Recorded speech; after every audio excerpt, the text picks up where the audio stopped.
அடடா, சரளாக்கா எங்க போனாங்கன்னே தெரியல. போகும்போது சொல்லிட்டு போக கூடாது. ஏற்கனவே வீட்ல 1008 பிரச்சனை. இதுல இவங்க வேற இப்படி பண்றாங்க.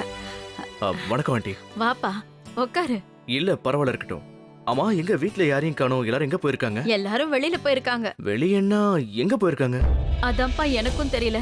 என்கிட்ட எதுவும் சொல்லிட்டு போல. நானும் அதான் குழப்பத்துல இருக்கேன். இது வரைக்கும் என்கிட்ட சொல்லாம போனதே இல்ல. அதான் எனக்கும் ரொம்ப பயமா இருக்கு. ஆண்டி நீங்க கவலைப்படாதீங்க, நான் ஃபோன் பண்ணி பார்க்கறேன். அம்மாவோட ஃபோன் சுவிட்ச் ஆஃப்ல இருக்கு. சரளாக்காக்கு பண்ணி பாருப்பா. அவங்க ஃபோனுக்காவது லைன் கிடைக்குமான்னு பார்க்கலாம்.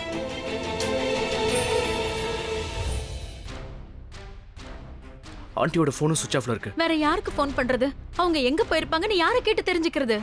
சரி ஆண்டி, நான் இப்போ கொஞ்சம் அவசரமா வெளியில போகணும். அம்மும் ஆண்டியும் வந்தாங்கன்னா எங்க போனாங்கன்னு கேட்டுட்டு எனக்கு ஃபோன் பண்ண சொல்லுங்க. மறந்துடாதீங்க, இல்லைன்னா எனக்கு அதே நினைப்பாவே இருக்கும். சரிப்பா.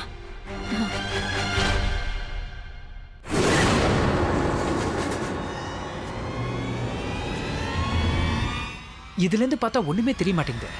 விவரம் தெரியாது எவனோ ஒருத்தன் இதை செஞ்சிருக்கான் போல இருக்கு.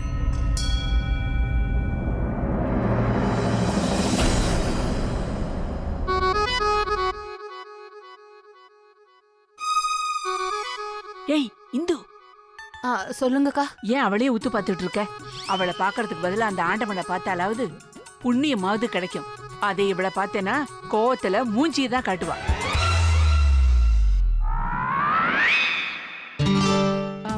என்னையே முறைச்சு பாக்குற? ஏன் நான் இவகிட்ட கூட பேசக்கூடாதா? அதுக்கும் எனக்கு தண்டனை கொடுப்பியா? அக்கா, எனக்கு என்னமோ எல்லாமே தப்பாவே தெரியுது. அப்படி என்ன தப்பா தெரியுது? அவ இந்த வீட்டுக்கு வந்த விதம், நடந்துகிட்ட விதம் எல்லாம் தப்பா இருக்கலாம். ஆனா அவ செய்யறது எல்லாமே ரொம்ப சரியா இருக்கக்கா. அது நினைச்சு பார்த்தா உங்களுக்கு சந்தேகமா இல்ல? அப்படி என்ன சரியா செஞ்சுட்டா? நம்ம எல்லார்கிட்டயும் வேலை வாங்குற, சாப்பாட்டுக்காக கூட காத்திருக்க வேண்டியதா இருக்கு. என் பேரன் அபியோட நிலைமையை பாக்குற இல்ல, அவனை எப்படி டார்ச்சர் பண்ற? அப்படி என்னக்கா டார்ச்சர் பண்ணிட்டா? அத பத்தி நாம ரூம்ல போய் பேசிக்கலாம், இங்க வேண்டாம். நம்ம ரூம் இல்லையா? ஆமாமா, சீக்கிரம் சாப்பிட்டு வா.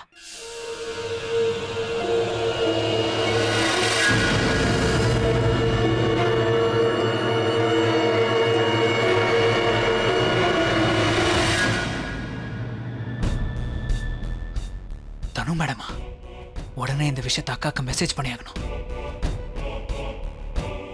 துரோகி பார்டரை கிராஸ் பண்றதுக்காக முயற்சி செஞ்சுக்கிட்டு இருக்காங்க.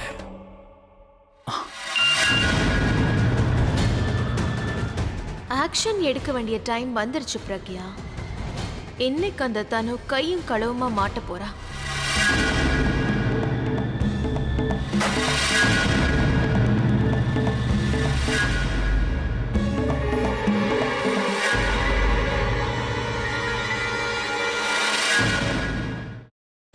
அவன் அழகா தப்பிச்சு வருவான். உன் வேலை என்னவோ அத மட்டும் பாரு. புதக்குழியா இருக்கிற பாதைக்கு போக வேண்டாம்னு சொல்றேன். நீங்க கேட்க மாட்டேங்கிறீங்களே. எல்லாத்துக்கும் கடைசியா ஒரே ஒரு வார்த்தை சொல்றேன் அத்தை. தெய்வம் கொடுக்கறத யாராலையும் தடுக்க முடியாது. தெய்வம் கொடுக்க மறுக்கிறத யாராலையும் கொடுக்கவும் முடியாது. தங்கதுரைக்கான தண்டனை ஆண்டவனோட கைவசம் தயாரா இருக்கு. முடிஞ்சா நீங்க காப்பாத்திக்கோங்க. பிரியாணி பாத்திரத்தில் நெய், கடலை எண்ணெய், பட்டை, மராட்டி மொட்டு, கல்பாசி, ஏலக்காய், பிரியாணி இலை, வெங்காயம், பூண்டு, முந்திரி, பிரியாணி மசாலா, தக்காளி, கல் உப்பு, மஞ்சள் தூள், கொத்தமல்லி, புதினா சேர்த்து நன்கு வதக்கவும்.